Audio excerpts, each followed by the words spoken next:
हाँ सर। ईश्वर अंश जीव अविनाशी, चेतन अमल सकल सुख राशि।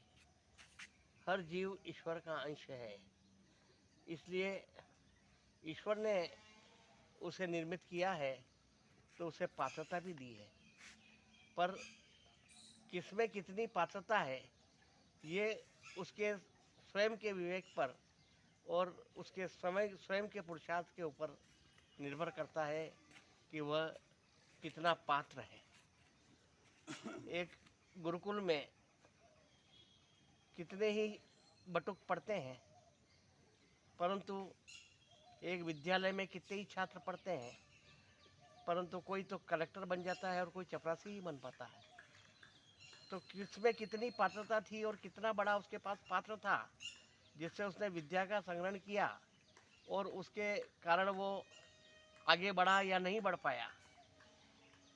एक गुरुकुल में गुरु ने सभी शिष्यों को कहा कि आज भोजन आपको मिलेगा, पर आप किसी भी वृक्ष का एक पत्ता लेकर के आओ। उस पत्ते में जितना भोजन आएगा उतना भोजन आपको प्राप्त होगा। सभी बच्चे निकल गए।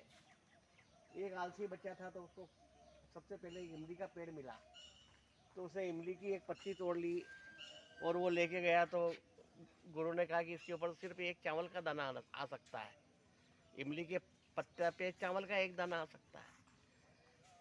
दूसरा बच्चा गया तो उसे ढाक का पेड़ मिला, तो खाखरे का। उसने पलास जिसे भी कहते हैं, टेसू, वो खाखरे का पत्ता लिया तो उसको उतना भोजन मिला जिससे उसका पेट भर गया। पर एक बच्चा जो है केले का पत्ता ले आया, तो उसमें उसको इतना भोजन मिला कि उसके पूरे परिवार ने खा लिया। तो जिसके पास में जितना बड़ा पात्र होगा उसको उतनी ही उपलब्धि होगी।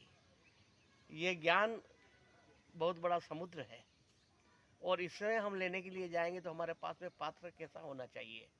यदि हम ज्ञान के समुद्र में एक लोटा लेके गए तो हम लोटा ही भर के ज्ञान ला पाएंगे। यदि हम एक ड्रम लेकर के गए, बाल्टी लेके गए तो बाल्टी जितना आएगा, ड्रम लेके गए तो ड्रम जितना आएगा, और कोई अगर टैंकर लेके चले जाएगा तो टैंकर जितना बड़ा ज्ञान आएगा। तो ये पात्रता है, इसमें जिसके पास में जितना बड़ा पात्र होगा उससे उतनी ही वस्तु, उपलब्धि, ज्ञान आदि प्राप्त होंगे। पर पात्र को साफ करना जो रखना बहुत जरूरी है। जो ईश्वर ने आपको पात्र बनाया है और उस पात्र में आप वस्तु संग्रहण करते हैं तो पात्र हमें हमेशा स्वच्छ रहना रखना चाहिए, और उसमें वही चीज़ें रखना चाहिए जो हमारे लिए उपयोगी हो।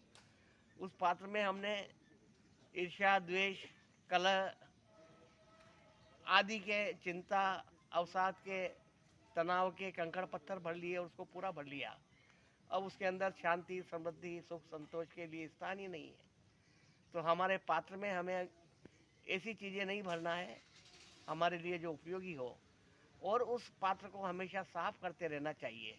ऐसा नहीं हो कि हम उसमें अमृत भरे और वो पात्र जहर हो में जब जाके जहर हो जाए, क्योंकि वो पात्र अशुद्ध है। इसलिए पात्र को शुद्ध रखना भी जरूरी है, और उसे बड़े रूप में रखें ताकि हमें अधिक से अधिक ज्ञान प्राप्त हो सके, विद्या प्राप्त हो सके। हम बड़े पात्र बने, स्वच्छ पात्र बने, तभी हम ईश्वर के सच्चे भक्त हो सकते हैं। इसलिए पात्र होने का बड़ा महत्व है, और अच्छी पात्रता विद्या से ही नहीं आती है। विद्या पात्रता नहीं देती, विद्या विनय देती है। विद्या ददाति विनयम, और विनयम ददाति पात्रता, और विनय से पात्रता प्राप्त होती है। इसलिए हमेशा विनयपूर्ण आदमी को बिल्कुल अभिमान से रहित रह के निराभिमानी और विनम्र रहना चाहिए। यदि वह विनम्र होगा तभी उसे पात्रता होगी और वह सुपात्र बन पाएगा। इसलिए विद्या के साथ में जो विनय है वह ज़्यादा महत्वपूर्ण है।